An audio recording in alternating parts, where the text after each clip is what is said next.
Cool. How you doing, Misa? Right. Yeah. What's up?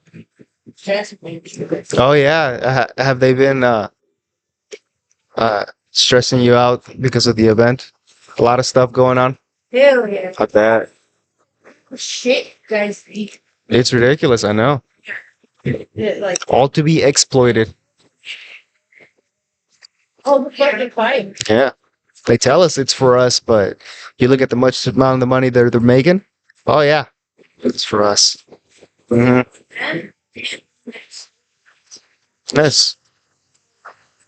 Which is a good way for like, Huh? for like me to understand. Yeah. Or if you running my gun. Because you've been put up and like some thing there. Yeah, they're going for it. We're gonna go on or We're just playing the graphics. figuring everything out.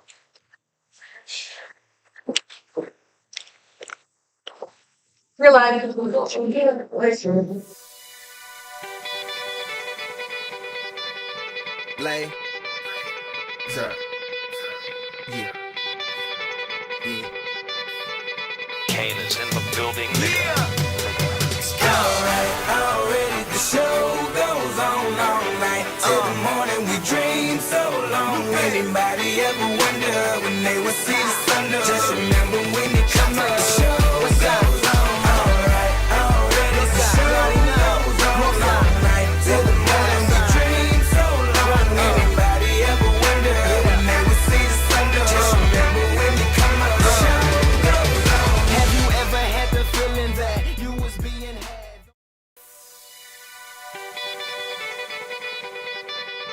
Lay. Sir. Yeah. Yeah.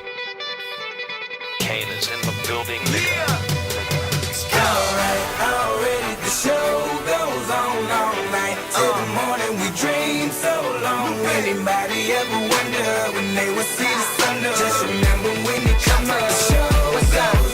Alright, already the show goes on all night. Till the morning we dream so long. Anybody ever wonder when they would see the sun? Just remember when you come up. The show goes on. Have you ever had the feeling that you was being had?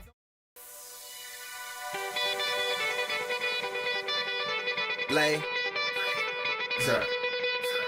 Yeah. Yeah. Kane is in the building, nigga.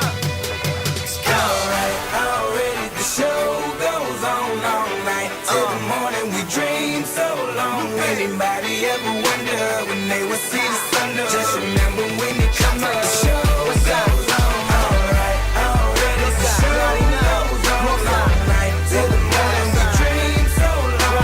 Anybody ever wonder when they would see the sun? Just remember when you come up. The show goes on. Have you ever had the feeling that you was being had?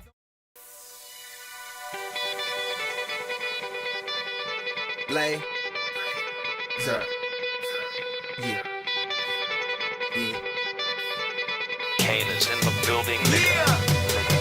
Alright, already the show goes on all night. Till the morning we dream so long. Anybody ever wonder when they would see the sun? Just remember when you come up. The show goes on. Alright, already the show goes on all night. Till the morning we dream so long. Anybody ever wonder when they would see the sun? Just remember when you come up. The show goes on.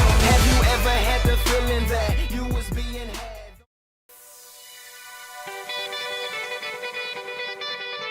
Lay. Sir. Yeah. Yeah. Kane is in the building, nigga.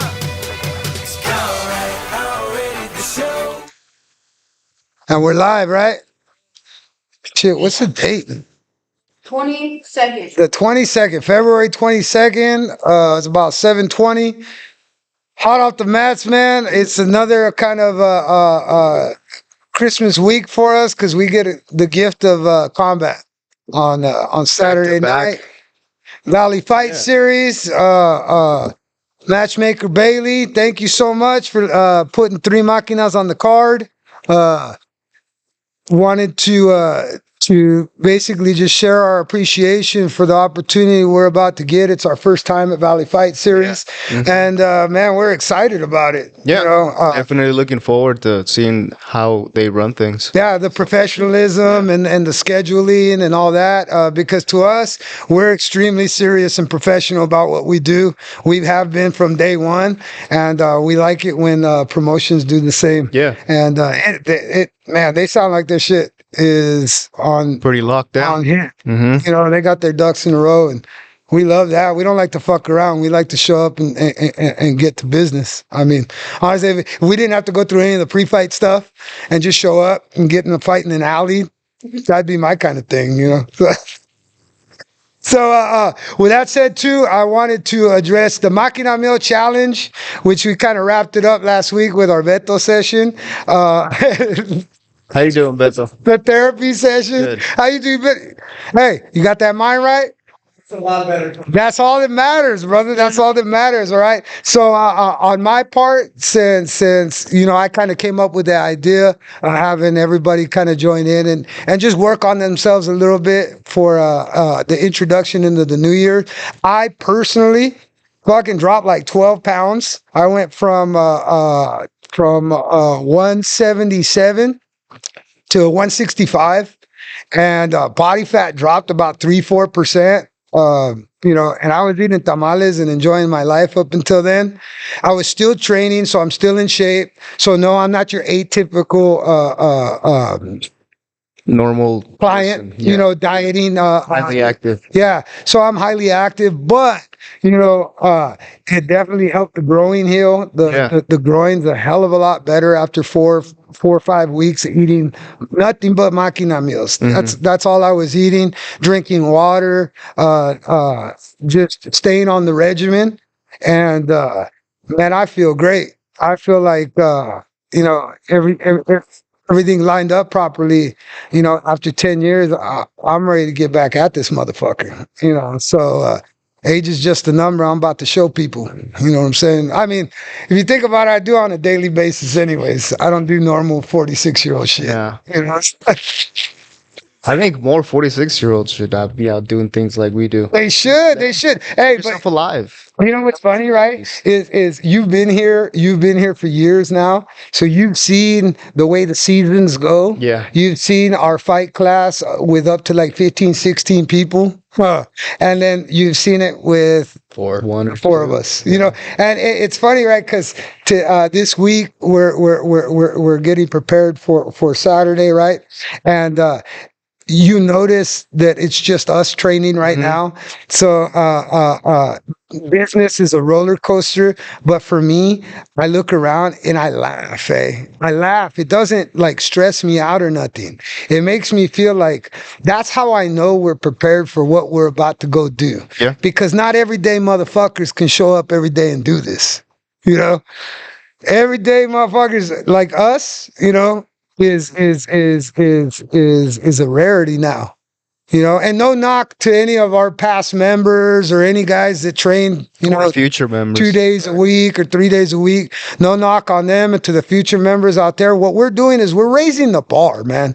We're raising the bar on ourselves so that We invite you guys to do that as well. and if you think about it, iron sharpens iron, steel Yes. sharpens steel. So if that's the kind of people you're rolling with, well, guess what? Your standards and your bar is going to go up a little higher. Yeah. And it's not about being better than you know, holding ourselves like better than anybody. It's our regimen. It's our dedication to ourselves. It's a purely self-growth thing. It's dedication Raise to those ourselves. levels and get to a Yeah. specific standard and just not setting a bar. Keep going. Yep. Getting better. Yep. Keep going. Yeah, and then pushing that envelope all the time, you know. So, and then going out there and proving it, and that's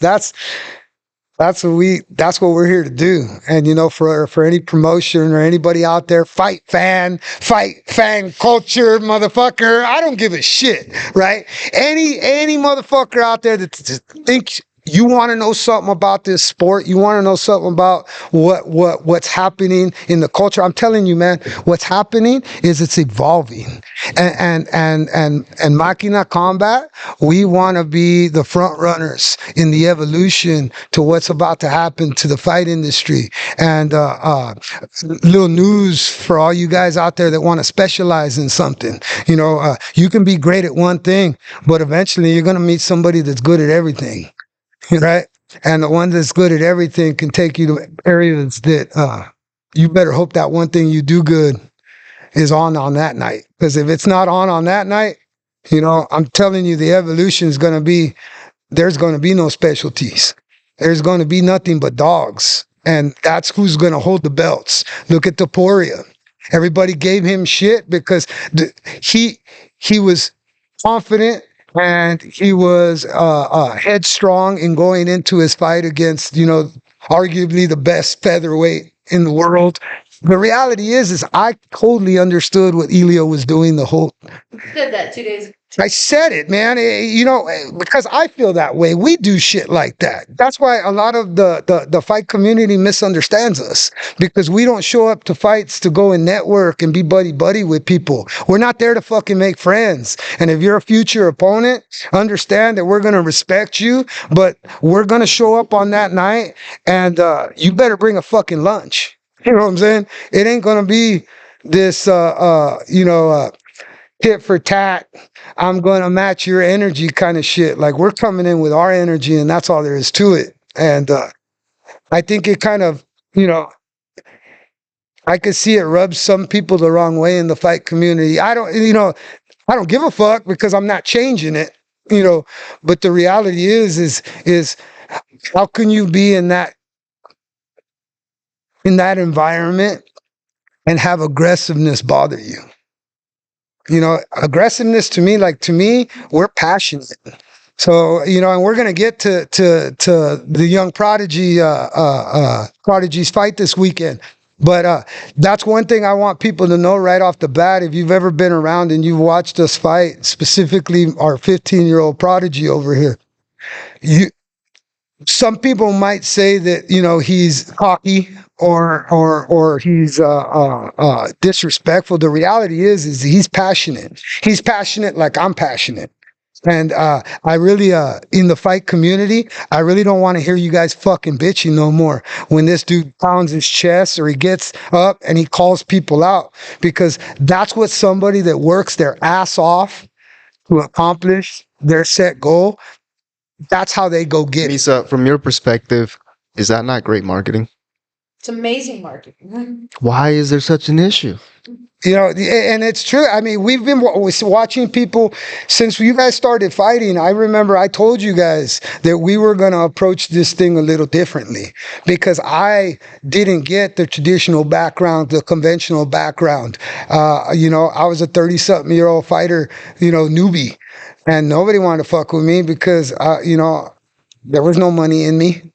There was no money. You couldn't get no money out of me. You were just, going to waste your time because I'm too old and I'm too slow and this and this and that.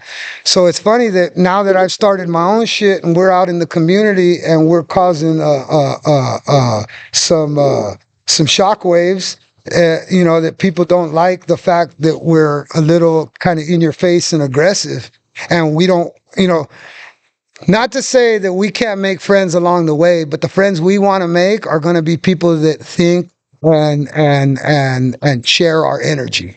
So if you get your fucking ass hurt because, my guy over here is pounding his chest, or he gets hit with a shot and he's telling your fighter, come on, motherfucker, let's go. Like, to me, that's passionate. That's us wanting to be violent with you. You want to share violence with us by getting in the cage or in the ring with us. Don't get your ass all fucking hurt when we ask you to bring it, because that's what excites people. That's what puts asses in seats, is two dogs going at it. You know what I'm saying? And, going back to Topuria, he's confident because he knows he did the work. Machina Combat, we're all confident because we do the work Monday through Sunday. Because on Sunday, even we're not training, the only day we're not training, guess what we're doing? We're sleeping, we're stretching, we're rolling, we're ice bathing, we're sitting in the spa, we're doing shit to prepare our bodies for another week of torture. Recovery. And we're going to torture ourselves for the simple fact that when we go out there, we want to excite everybody else. And you can't do that if you're fucking drinking energy drinks and smoothies before fights, homeboys. All right? That's not the way the shit gets done. You're over there making out with your fucking girlfriend before a fight. You know, don't be fucking surprised when you get in the fucking ring or in the cage and you get mopped up in 3 minutes. You know what I'm saying? And coaches, we talked about that shit. We talked about that shit when we brought you on. All right, Johnny? We talked about the Pop Warner parents and the coaches out there. And, you know, we saw that shit on Saturday. We saw that, like, grow the fuck up. Or grow up, man. Man. You know who the fuck I'm talking to. Right? Anybody out there that vicariously lives through your kid in combat sports and bitches and moans and then fucking tries to find a way out of shit and excuses, you know, that might be the problem, not your kid. That might be the motherfucking problem.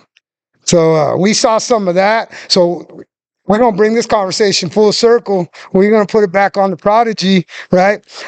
He went out last week at Legends. Shout out to Crew Sam and Mai and the team over there at Legends. You guys put together a fucking awesome show this last weekend. Thank you guys. You guys asked for violence and we gave it to you. So we're bringing the man on today to kind of share his experience and his take on it, man. So, Johnny. Defending Legends champ, finally, because we waited 17 months for that, didn't we? Yep. Yeah, how's it feel, brਦਰ? Felt good. Yeah. I was really happy to be in there. Yeah. You look good. You looked calm. You looked calculated, and you looked like you were ready to put it on somebody. Going into like the warm-ups in the back, how did you feel, bro? The best I've ever felt. Usually I'm a little nervous. I have some nerves, some butterflies. That's normal, bro. That's normal. But that time I felt nothing. My heart rate was low, kind of 45 beats a minute. It felt amazing. Trying to catch up to the OG, dude. I'm in the 30s, Hums. You got some time. Yeah. So going into the fight, doing interviews with your opponent, looking into his eyes, did you sense anything from him like he wasn't ready to fight, or did you sense like he was ready to give you the business, so you knew you were going to have to be on point? His face told me he wanted the business, but in his soul and his eyes, I could tell that he was not prepared. He told himself and he told the interviewer that he felt prepared and he was ready to fight, but I could tell when we were doing the face-off that he wasn't too happy with. Yeah, you went in there and you did exactly what you said you were going to do, and you put pressure on him right away. Now, we prepared and we understood that was one of the reasons why they postponed the fight 5 months originally, because you were supposed to fight your opponent in October, I believe. And they postponed it 5 months. And we understood that they postponed it because I believe he was a boxer coming from a boxing background. And we knew that he was going to throw kicks. When he started throwing those kicks like we knew he was going to throw, I told you the first kick you were going to see was a teep. Yep. And what was the first kick you saw? Teep. And I told you the next kick you were going to see was a head kick. What was the next kick you saw? All right. Hey, look, I'm just saying that, you guys are fucking playing games. We don't play games. This is what we do, So for that, when you came out and you saw exactly what you were expecting, what did you think in that moment, about, his speed and his timing? His speed was good. He was pretty accurate. He was able to land the shots where he wanted to, but I was defending them well, and I was ready to counter with my 2-3, my 1-2. You were beating up that body early, huh? Yep. Yeah. Since I knew that head kick was coming, I slipped out, came with that 2-3. First 2 punches I landed with 2. Yeah. And then you chopped low. Yeah. You're working on those legs a little bit. Did you feel anything from the first time you clenched up? What did you feel? experience. He knew what he was doing, but I was stronger than him. Yeah. I was able to manipulate what I wanted to do, but Yeah. he had his forearms in. He was clinching pretty well, but I was able to overpower him. Yeah. Well, and then you were using techniques that are not conventional Muay Thai techniques, correct? Yep. Yeah, we have a separation technique that I made up, and it works. So I don't give a shit that it's not Muay Thai. It didn't let him land his knees because, man, the kid had long legs, and I definitely thought he was. If he couldn't keep his distance, I thought he was going to clinch you up. You know, I just wanted to get your thoughts on what you thought about the clinch work. You know, what you thought about his technique, his skill. You know, so he was okay. It was okay. Yeah. You felt better. Huh? Yeah. Yeah. Right. Another question too is when you hurt him. When you hurt him, because you hurt him, you dropped him a couple times, but it was just kind of like he was getting mauled. So you guys would clinch up and he'd fall to the ground. But towards the end of the round, I think you hit 2 body shots and you landed a hook to the head that dropped him. What were your thoughts at that moment? I wasn't too sure what I hit him with. I didn't know if it was the hook to the head that dropped him or the body shot, but every time I rewatched the video, I noticed that it was the body shots, but I felt amazing right there. Yeah, you Felt did. excited, yeah. I told you to stick him in that corner and work his ass. Yeah. So going into the second round, right? Because each round was 2 minutes. So in the first 2 minutes, you went out there and you set the tone.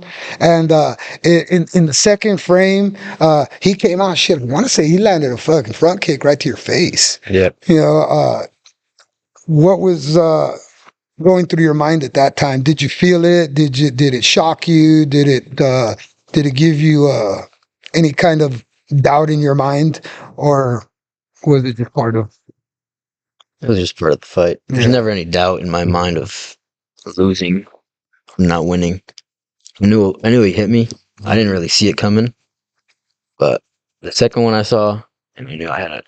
You slipped that one a little bit. Yes. Yeah. And then I asked you, I needed more straight rights in the second round. And when you landed your first straight right, how did it feel?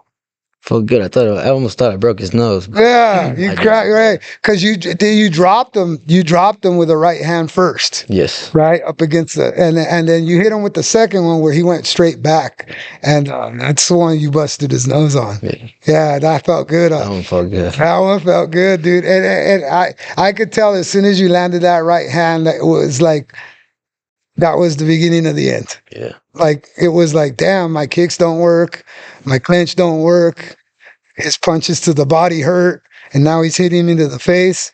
I think he even kind of reached out and kind of fell down, and then you finished it with a Flying knee to the body. Yep. it was a flying knee to the body. You finished it, yeah. So do we have that, Mon? Do we have that on our Instagram or anything like that? So anybody want to check out, what the hell really went down? That way, we're doing play-by-play. I want to see what my man was going through his head. But it was definite. That is Machina Combat. I was a little fired up after the fight because the kid's dad, his coach, was a little disrespectful to you at the end there. You went over and I think you put out your hand to dab him or shake his hand. You said thank you, and what'd the man do?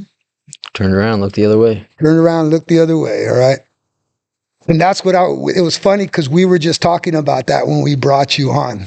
Remember, we were talking about the coddling, the coddle culture, and the fight community being full of people that want to play fight, and that Pop Warner kind of approach to it. When you saw it, what was the first thing you thought? It's kind of like, why would you do that? Like, of course, I just beat your kid, but there's still. But you weren't being disrespectful. No. You were being fired up, Yeah. and so was I. I mean, I was pissed off that they didn't announce you as the champ. You're the freaking champ. I was even yelling at the announcer, the champ. And then afterwards, I turned around, and I didn't watch any of the fights really that night. but I know it didn't look like what you did. And I'm sure the people that were there, they watched the fights, you know, we fight differently. So I was a little fired up. I turned around and told the crowd, that's how you fucking fight. Because in my mind, styles are their tactics and their strategies. The end result is brutality and violence. And you displayed every bit of that, brother. So I want to commend you on that. You know, and that dad that didn't give you the respect, you don't want respect from people like that. Nope. You don't need respect from people like that. You can go ahead and they can give us hatred and they can give us resentment, and you know, the reality is that was weakness that you saw. So it even though it was a little disrespectful, it was actually really respectful because you're more of a man than that.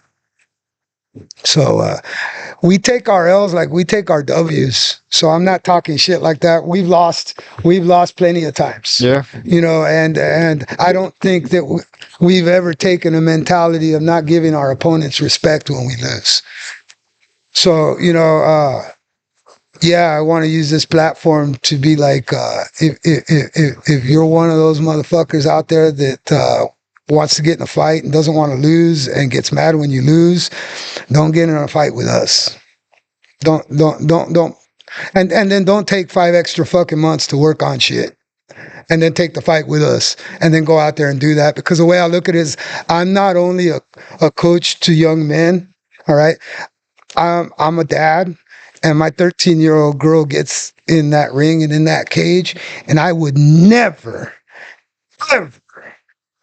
ever throw her out there like that. Especially not take an extra fucking 5 months to prepare her and then have her go out like that. I wouldn't do that to my child. Shit, I wouldn't do that to the promotion. I wouldn't do that to nobody. Right? So to me, it's kind of like with you know, we've talked about, you know, kids today, you know, the teenagers in disarray and shit. We talked about that on your podcast, you know, adults, man, we got to step it the fuck up. We got to step it the fuck up. And if you're a coach, you're a teacher, you're in a position of authority or education over youth, I'm going to fucking call you out because you have a responsibility to every child and every student and every human that you come across. And if you don't uphold that shit, then you know, if you're mad, it's because I'm hitting a nerve because it's the truth. And that's one thing I think I've addressed with our podcast and with our social media and shit like that. I see how, you know, we only get like a little number of followers, but then, you know, we get views on shit, you know. And the reality is it's hard to want to follow the truth, especially when the truth is fucking talking right at you, you know. But that's what the brand is. So for me, that's why we do this shit, is because we tell the truth, we do the truth, and then we show the truth. And, you know, yeah, okay, we put in our own little fucking flavor, but the reality is what you see is what you get here. You know, so what you see is what you get with this man. What you see is what you get with this man. What you see is what you get with you, Misa. You know, what you see is what you get with you, Beto. Fucking roll with it, bro.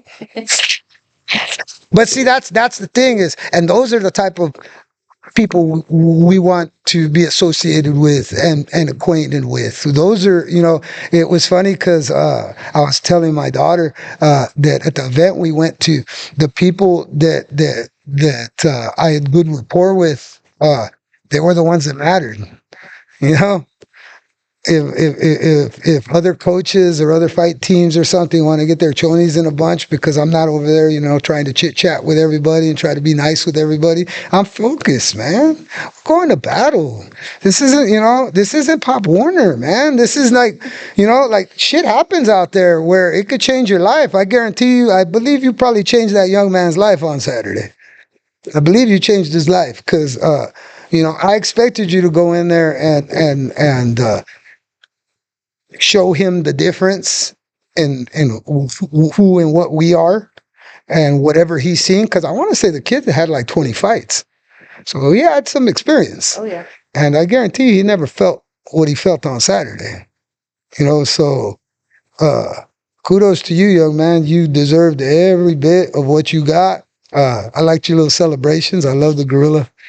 I love that shit. You know, I love that. I egged you on to get in the camera.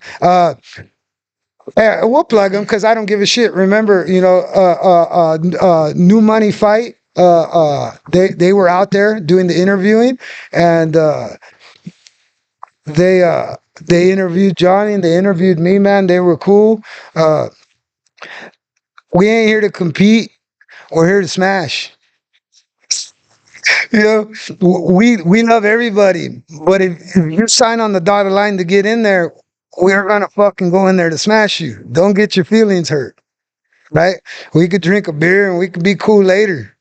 You know, on the battle note, it's like we can't like you going into the fight. We have to hold you at a distance.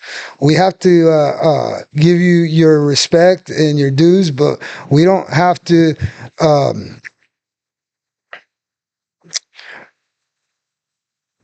be friendly before the fight. Like I don't have to be overly friendly. Just be respectful. After the fight, we can be friendly, and then afterwards, you know, is a different thing. But I think a lot of people right now, the way we're approaching it, they're really, you know, they're not taking it very well. But that just encourages us more to do what we're doing. So Saturday was a good example of that. I think almost every event we go to. Yeah. Almost every event, Yeah.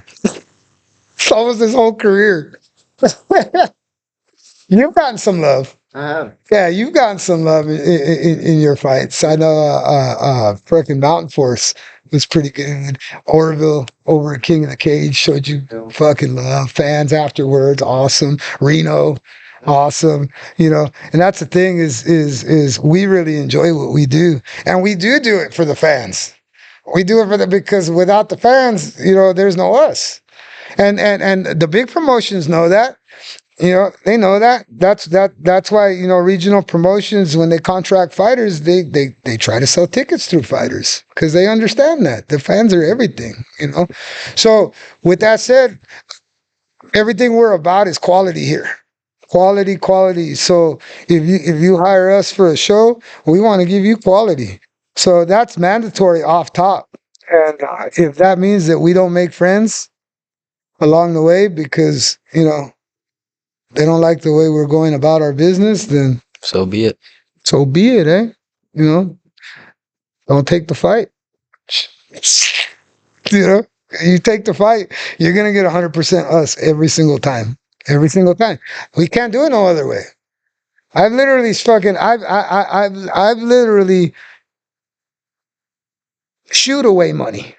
Get out of here because it don't fit the energy. You know, and that's really important.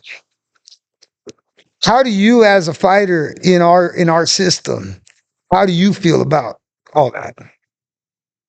Our philosophy, our mindset, our demeanor, how we approach things when we go to events or when we go out to put on a show. And that's what makes it different. We're sitting in the corner, relaxing hours before the fight. There's other people that are running around, kissing up on their girlfriends, drinking smoothies. That's what separates us, our mindset and how we work. Professionalism. And I remember we talked about that even in your first amateur fight. I said we're amateurs, but we're amateurs because I learned from my career just jumping in there and trying to go pro, you know, and trying to learn on the fly that the best thing to do was build an amateur record. And but I remember telling you that, you know, we're not going to act like amateurs ever. You're in the amateurs as a formality to get the experience you need. You know, you as now a pro, as how do you feel about, that mentality and how we approach it? And then some of the energies that you see back, in the dressing room and from other fight I teams. enjoy the way we do things. It's like I feel as though it's not just in fighting, anything you want to do in life. If you truly want to do it, be 100% about it and have full professionalism about what it is that you want to do. But don't be mad if you're not making things happen because you're messing around or, side questing and doing constant other things while you're trying to accomplish this one thing. It's just, if you truly want to be very, very good at something, be all about it. That's right. I know on the other, and this too, Ma, is that because you've helped us with this. We brought you in, Misa, to help us with the social media, because that's one thing that the Jake Pauls of today and all the dudes working on followers to get fights and shit. Like, that's a job in itself. Trying to network and be seen and have attention, get eyes on you. So a lot of these fighters, they hire management teams. From what you've seen, how much does that take away from the fight? Like needing to do all the social media stuff. Yeah, and I know there's all kinds of dudes out there that take selfies. Do you think it's fucking training hard for my next fight and whoopty whoop, or hey, giving their phone to their girlfriend, hey, take this video of me drilling over here. Do you think it splits that focus of a person needing to be? Or, Sometimes, like for example, your opponent coming up, he has a significant social media presence. Mhm. That's right. Good for him. Had Oh, and by the way, Elizondo, thank you so much for the fight, bro. We're looking fucking forward to getting it on with you guys on Saturday, man. Yeah, so he has an amazing social media presence. He did a whole documentary leading up to all of this, and I think it just depends on the fighter. Depends on the that's fighter. true. It Because depends on the mindset, yeah. of the individual, yeah, and how much hustle they got. yeah. And I mean, it's a hustle in itself to do all that stuff on social media too. Yeah. So I mean, I don't think it really plays too much into the fight. I don't think it how do you say it? Like It distracts can, though, them from the 'cause fight. I've seen some dudes that fucking, that spend so much time on that, and then they go out there, and then it's like, meh. Yeah. That's what you. Yeah. But I think the only reason why I say I don't see it much is because the only ones like that you see an example of that, I think you can tell already in their social media that, oh, this fucker's gonna lose. So some people do it and you're like, oh shit, you're actually about it, 'cause and I you could wanna tell. And some people do it and you're like, oh, you're kind of a pansy, you're gonna lose this fight. And then they end up doing it. So I think it actually just truly shows their mindset going into the fight, to be honest. Yeah. So it could be a good or bad thing. It depends on if you're a pansy or you're a hustler. Because we do stuff differently here. I remember thinking that, when we started Team Machina, my mind was like, a fighter needs to be focused on fighting, training and fighting. That's it. All the extra stuff, coaches,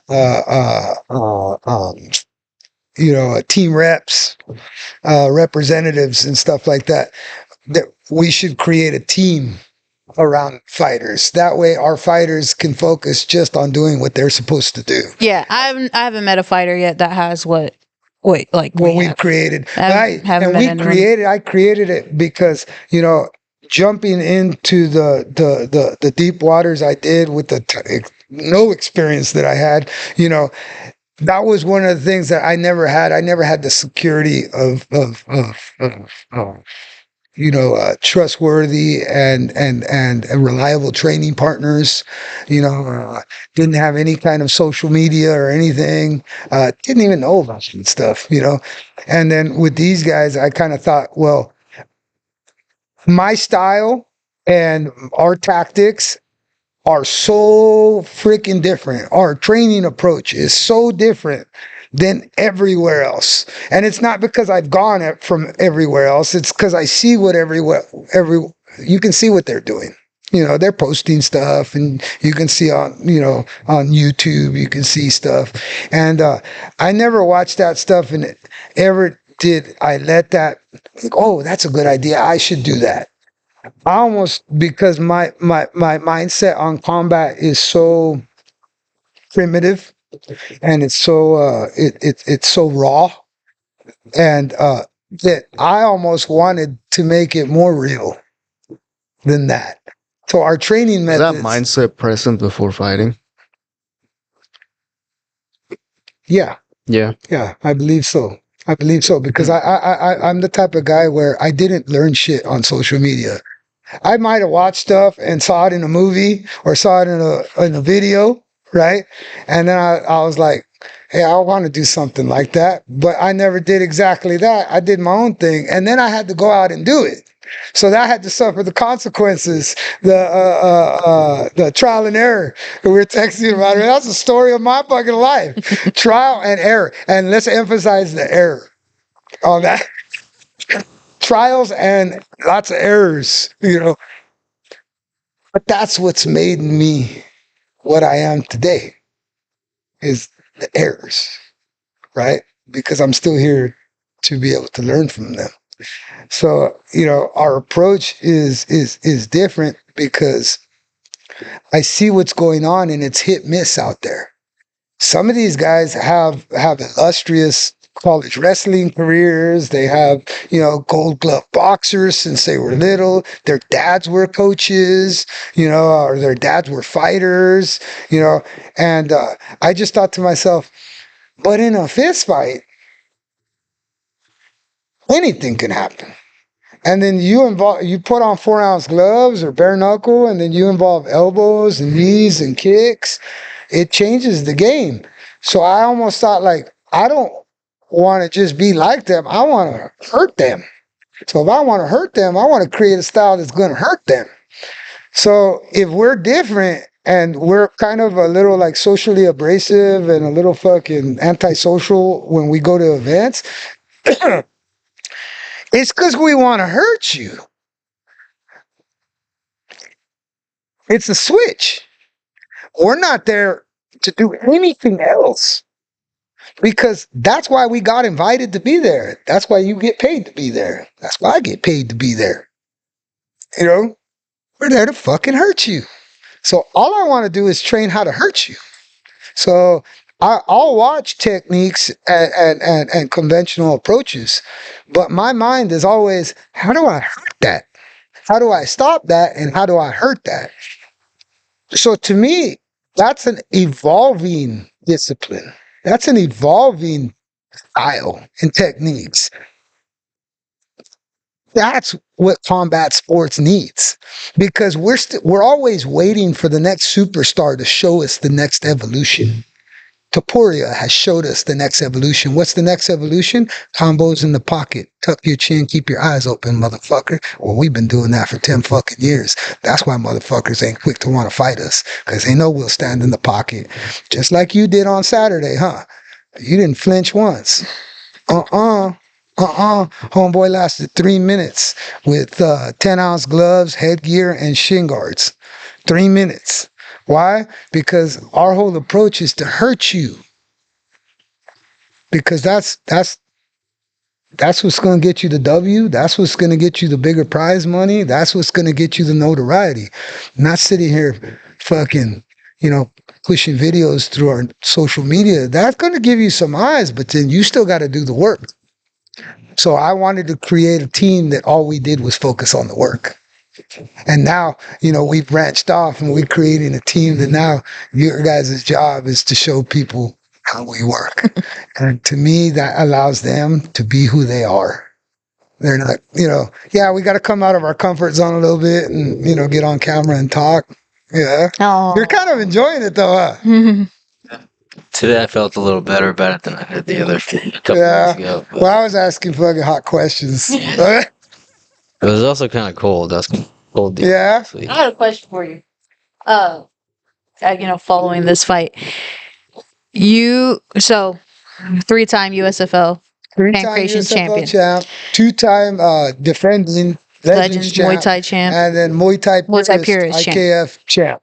So, Oh wait, and then hey, Ryan, we still need that belt from Santa Cruz, homie. Yeah. Yeah, because State champ. he's also a point Muay Thai state champion. state champion. Oh, you got to add that to the box. Yeah, that's Yeah, six that's- belts, brother. We need another belt. Hey, and legends, keep us busy. Crew Sam, thank you so much. But we Yeah. want that other belt. Yeah. We like, we're the belt collectors Yeah, around should here. got the belt anyway. But I mean, that's my we want those co-mains and those mains, and we want pressure. We want good fighters. We want Yeah. action. We want everything that everybody else is trying to dance around and then get at the UFC. Like UFC, fucking badass. You guys are awesome, but I don't give a fuck. Yeah. Everywhere we go, we want the best. And when we get there, because we're gonna get there, Mm-hmm. somebody's gonna get there. If not all of us are gonna get there, then that's all we want to do when we're there too. It's not like we want to do it better because we're in the UFC. Like, bro, we're gonna do it at Valley Fight Series on Saturday. Yeah. Like it's the UFC.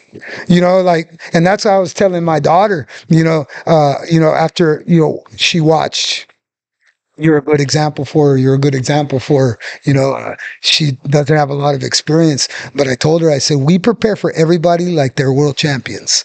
I don't care who they are, where they're from. I'm going to give them the respect like they're world champions. So understand, if you get a fight against the Machina, we're preparing for you like you're King Kong.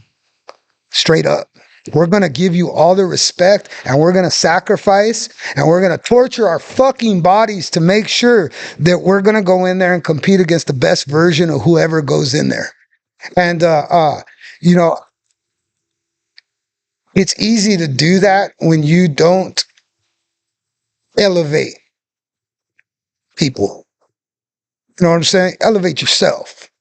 I don't really give too much to celebrities and shit like that, and champions, I give everybody their respect. But if you're a champion and you're in one of the weight divisions that any of us are in, dude, we're coming to fucking get you. Straight. And if you don't respect that as a champion, then you ain't a real fucking champion. Because all these belts up here, we're waiting for you motherfuckers to come get us. That's the whole point of getting the belt. That's the whole point of getting the belt. Is that now we're the hunted. Come hunt us, because we're hunting for you.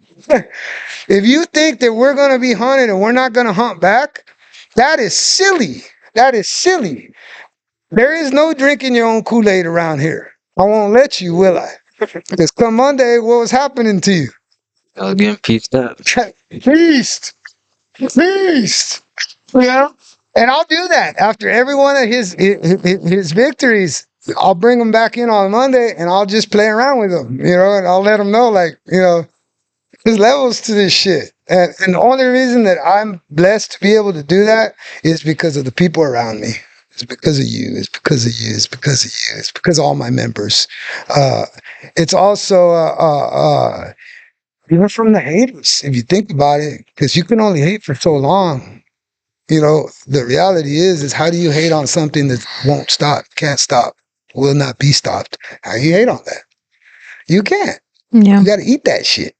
So that's that. We're definitely hungry motherfuckers that keep receipts. And can't wait, man. As a coach, how do you feel? Because Tay's going into her first Pancration cage fight this Saturday, but how do you like his transition from Pancration to Muay Thai? Do you feel Muay Thai is the better route for him personally as he goes further in his career? Actually, it's a funny story because after 3 national championships in Pancration, I think he just wanted to punch somebody in the face. Yeah, can you tell us what you told me? When we said, "Hey, man, what do you want to do?" I did want to punch somebody in the face.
just freaking level up. I want to say in the last 8 months, you know.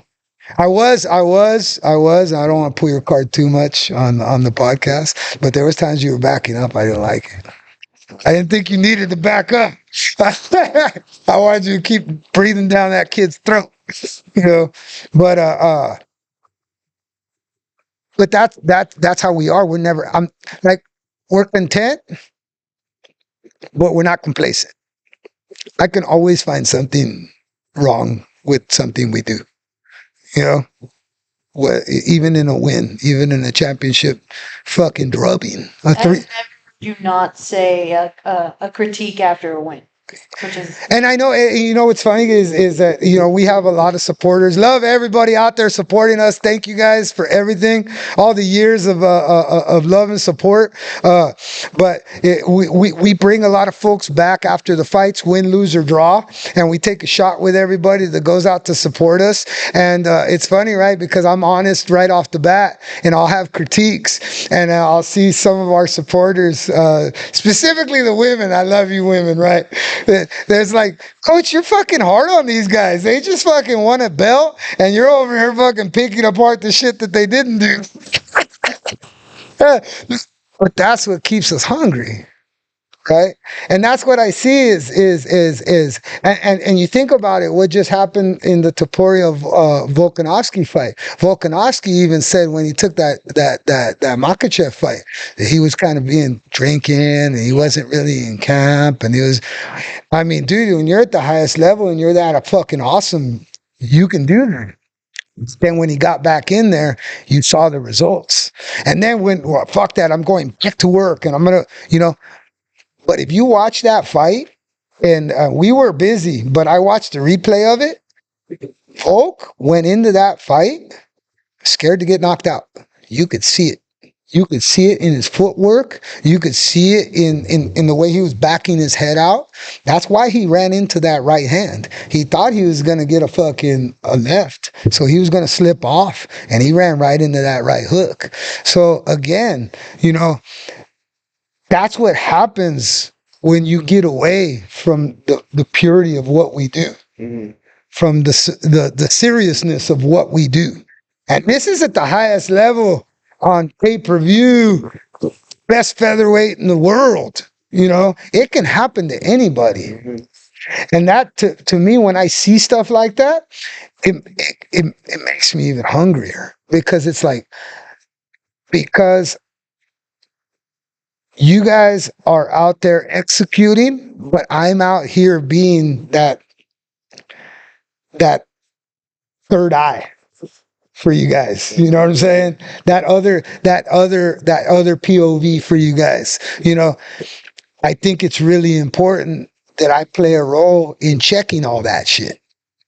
You know, because if you want to break, I believe if you want to break in the heat of your career, you should just retire for a little while. You should just retire. You know, and if you're going to take a short notice fight, you need to be training all the time. You know, drinking a little, you can't take it.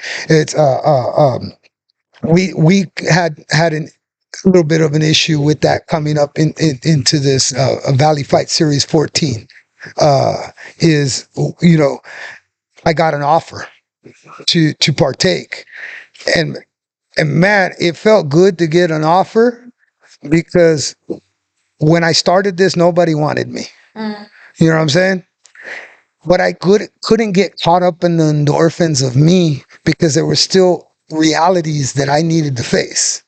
Realities that I had fighters already working for the last 6-7 weeks and focused on what they were doing, and everything that we did, our energy was going towards them. Also, the fact that, you know, I'm not 100%. I haven't been 100% since November of last year. You know, I had to take certain things into consideration where I couldn't be selfish. I couldn't be about me. I had to really sit back and really understand that although it's an opportunity that I would have loved to have taken, it wasn't the right fit. And that's hard to do, because that's what didn't stop Volk from jumping in there with Makhachev. And that might have ruined his career. You know what I'm saying? So And the way I reasoned it out is I didn't make it about myself. I made it about the people around me, because if it wasn't for the people around me, we wouldn't be where we're at. It's not just me. It's a team thing here, you know? And I thought when you grow success like that, you have to stay true to that, you know? And the way we're growing our success and the way we're building on our own evolution, it's bigger than me, you know?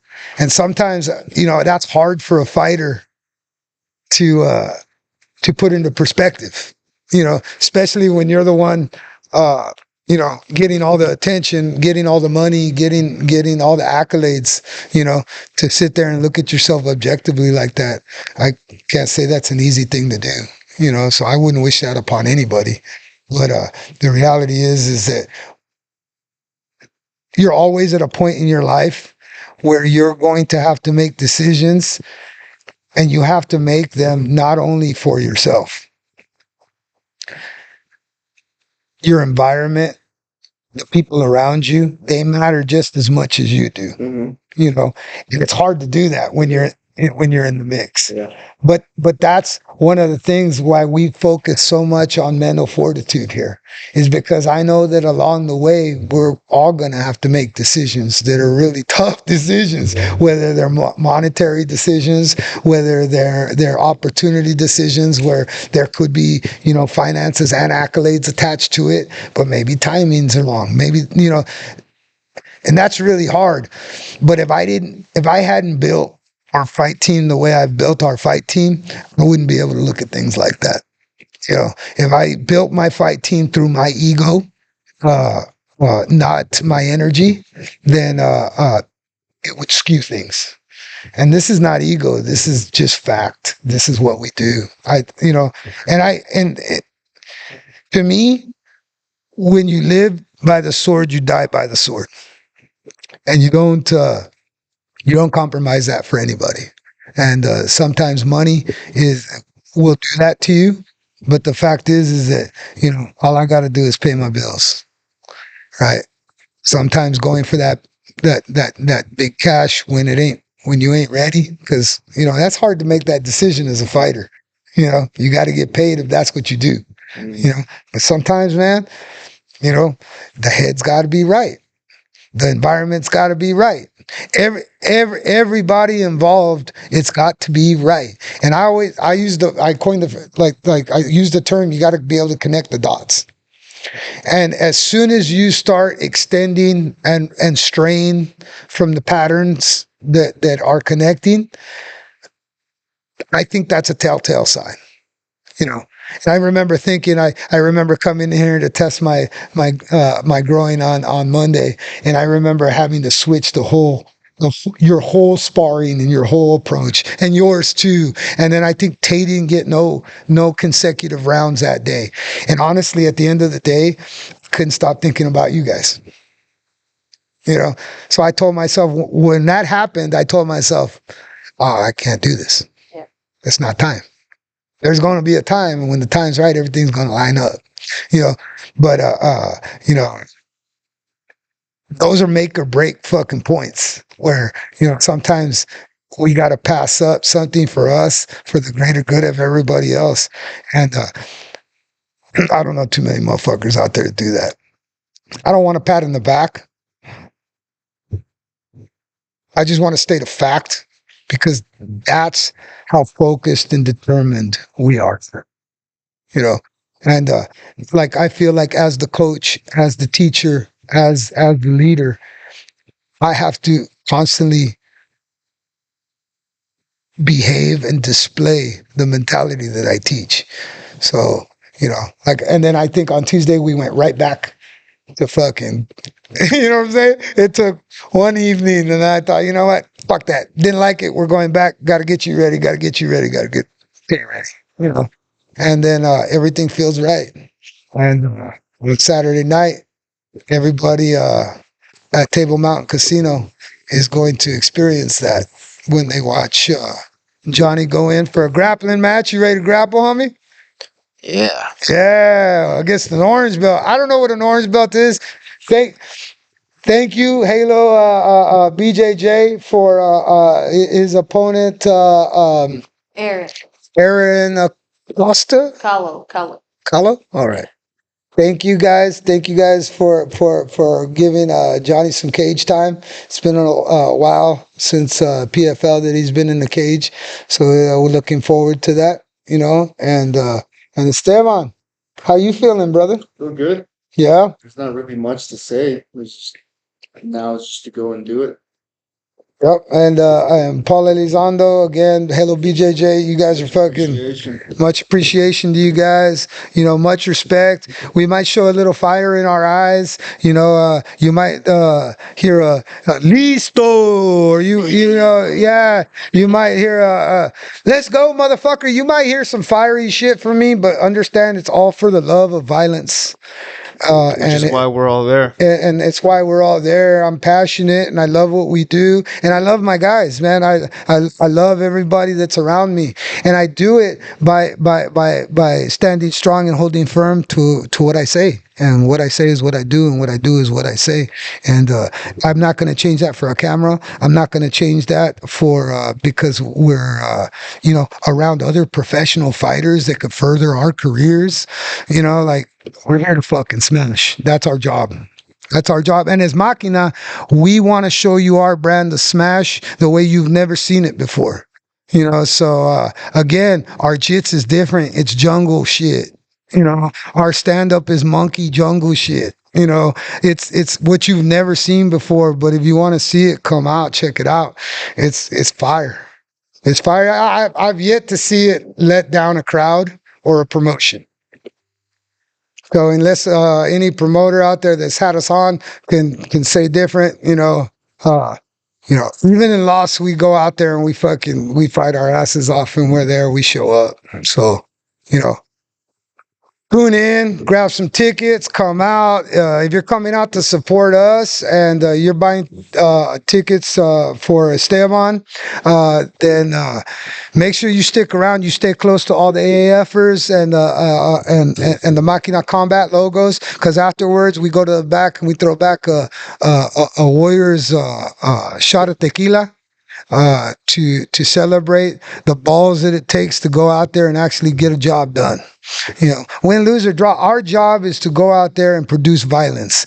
You know, if it results in a win, fucking awesome. Let's go to the next one. If it results in a loss, well, that sucks. What did we do wrong? Let's go fix it and get back to the next one. Either way, mentalities is to the next one. You know, so right now the next one's Saturday, so let's motherfucking go. Yeah? Go. Yeah? Yeah. It's a wrap? Yeah. And done, motherfuckers. Lay. Sir. Yeah. Kane is in the building.